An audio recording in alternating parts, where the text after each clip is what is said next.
So first of all, I'd like to say thank you all for coming once again, and I'd like to introduce to you all of our panelists here tonight. So without further ado, our first panelist is Mike Merritt. He's an AP writer based in Indianapolis. He covers all of Indiana sports except for Notre Dame. And he graduated from Ohio University, Scripps School in 1989. And while he was here, he worked for the Post and the Athens Messenger. And he worked there a year after he graduated as well. Our second panelist is Terrance Harris. He is currently a writer for NOLA.com as well as the New Orleans Times-Picayune. He graduated from Ohio University in 1992 and also worked for the Post and the Messenger while he was here. Next down the list, we have Jay Cohen, another AP sports writer. He's based out of Chicago, and he graduated from Scripps in 1999. Our fourth panelist is John Greenberg. He writes for ESPN Chicago, and he also serves as executive editor of Team Marketing Report. He's done that since 2003, and he graduated from Scripps in 2001. And finally, we have Anthony Castrovince on the end there. He is a writer, a reporter, and a columnist for MLB.com. He covers all the national teams, not just one specific team, but he has covered the Reds and Indians in the past. And he graduated from Scripps in 2003. And the final person I want to introduce to you is our moderator, the president of SPJ, Lindsay Friedman. Lindsay, take it away. All right, well, before we get started, I just want to make a few announcements. First of all, just a reminder, this is an open discussion, so if you guys have any questions or concerns, just either stand up or raise your hand. We'll make sure to include you in this panel. The second thing is we should really thank these guys for coming. It's a really interesting story how we got here. And I'm not sure who exactly had the idea to come back to campus. Which one was it? Right in the middle. Well, I mean, it's kind of a well. Here's how this idea started. Okay, I ran into John and Anthony at a Cubs game, and they were going back to talk to Justice's class, and I, looking for an excuse to come back, basically invited myself, and they were talking about going back. I think it was December, maybe something. Anyway, and basically turned into, my mind sometimes spins out of control. So I said, well, if we're all going back, maybe we can get a couple more people came back, and it kind of turned into this, to what you see right here. So it's kind of R3 sort of thing. It kind of came from them, and I kind of just took it away, basically. That was the most successful thing to happen at Wrigley Field. Yeah, right. So when was the last time you guys have been here since you visited OU? Oh, I come down at least once a year, but not microphone. I'm sorry. I come down at least once a year, but not in an academic setting. I was here, I think, at this time last year to see a basketball game, and I talked to some kids from the Coast. And I'd been back that fall for like a few hours driving somewhere else.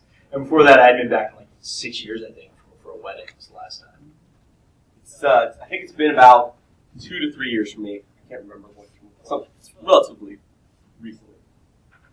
And for me, it's been about 4 years, I guess. I come back normally for, we have the Black Alumni Reunion here every 3 years, so I'm a constant there, but I've come back to speak to some of Justice's classes and things like that in the past as well, but every 3 years. So I missed this year because they moved it on us to the fall, so that kind of changed things when you're covering, National Football League and things like that. It's hard to make it during the fall when they have it in the spring. So I'm lobbying for them to bring it back to the springtime. But in the meantime, I'm happy to be here now. This is fun. I was here. The last time I was here was for the Post 100th anniversary reunion, which I think was 2 or 3 years ago. And I've been back a few times to talk to Justice's class and speak on different things back here. And I always enjoy coming back to Ohio. I wish I would make it back more often than that, like Japanese once a year for non-academic things, but that's just not the way it works in my world. So when people ask me to come back for things like this, I try and make it back. All right, well, before we get things geared up, let's just give the folks a round of applause.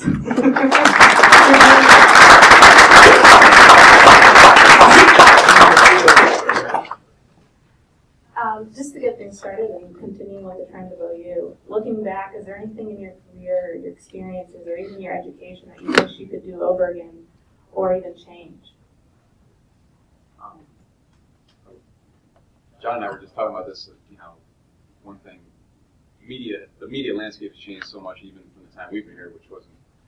I guess it was a long time ago. It didn't feel like that long time. But so maybe a little more broadcast opportunities while down here, just to get your feet into that. But there are things that weren't even invented yet when we were down here that are now a daily part of our job. So that's kind of always evolving. But I think that it helps to be more well-rounded now more than ever.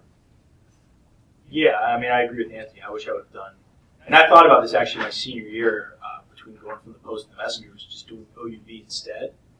Even though that wouldn't have made sense back then, it would have been good to have those tools. I wish I would have focused more on that, and I wish I would have really got another language. Like I started with French, which I did in high school. I really wish I would have taken more, like a foreign language class, and taken a lot. Honestly, one of the things that would have helped me a lot would have been taking business classes, taking economics classes, because when you cover sports, that's a huge issue.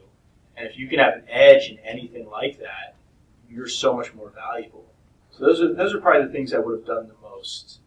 And, that has to do with school, I guess. I was going to say nothing, but John's right. Spanish, I would have taken Spanish 4 years, as much as I could have got it. And for me, I would have to agree with the guys down here that if I had to do it all over again, I probably would have. I would focus more on the broadcast piece. But during the time when I was coming up, I mean, it was always stressed to us. You have to pick. You can't dabble in both. You have to make a decision. And if you want to be print, be print. If you want to be broadcast, be broadcast. But it was really kind of frowned upon back then to do both. But I wish maybe I had maybe taken a couple more broadcast classes.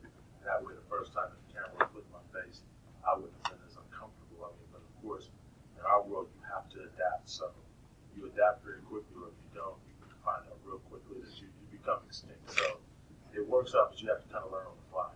I wish I'd had some time to kind of ease into it like you guys have. I'd say two things. First, when I was here 100 years ago, they didn't have, the internet wasn't really a big deal, and I wish that I had some multimedia training, but that wasn't really available back then. Second thing is, I wish I had a little bit more experience involved with FOIAs and Freedom of Information requests, because that was something we really didn't do here, and that's something that's pretty essential to what you do now. And that was just something that we never really got taught. One thing students have an advantage is that we're here now. So what would you advise that we focus on, or should we make sure that we're kind of the jack of all trades, that utility player? Yeah, I would totally advise that. And I cover baseball, where utility players are valued more than ever. But you guys are at an interesting juncture in the industry in that it's really expanding into a lot of new formats. I mean, think about Terrance as a situation with more of a digital presence than the print presence now, and that's the way things are going. So you have to be able to adapt to that. But you guys are in a good position where this is what you'll be used to, and you'll be used to presenting things. I mean, we grew up in presenting things in a newspaper, which is really outdated in a lot of sense, design tactics and that sort of thing. And now you got to be thinking, how do you design on the web? How do you get people to come to your website and that sort of thing? So, yeah, and the more your hands are in different pots, the better. I would say one thing I would definitely suggest to you guys now is, I think to be a really great reporter or columnist or anything is to be worldly, is to know things outside of just sports. And the more you can travel, which I wish I would have traveled, which I never really did. Jay and I did the internship, which I guess we'll probably talk about later, in Israel through OU's foreign correspondence program. And I really wish I would have done more of that. And like I said with the business stuff, I never would have thought to take business classes, even though all my friends were in business school. that's a great, I like, because I do some sports business now, and even the little bit I know, the sliver I know, they love. My people at ESPN love it because I know something that other people don't. I have an interest in it. So that is something I would definitely recommend you guys. You have so much around you and so many people willing to help, from professors and different programs, is whatever time you have left here, try to explore that. I know no one will agree with me on this, I'm sure, but I would even say, I had thought about it, like maybe I would have even taken a fifth year to do more stuff, because I was so into student media when I was here. For 3 of those years, and I worked at the Messenger 1 year, that's all I did. And that's all I focused on. I didn't really care that much about my classes, to be honest. And I think some of you are probably the same way. I kind of wish I would have spent a little more time just enjoying the ability to learn from great professors and from great students. So that would be my advice. I have nothing to add to any of that. So Good to have you. You know, the thing that I was interested, I talked to some kids last night about this, is making certain while you're here, you make your time count.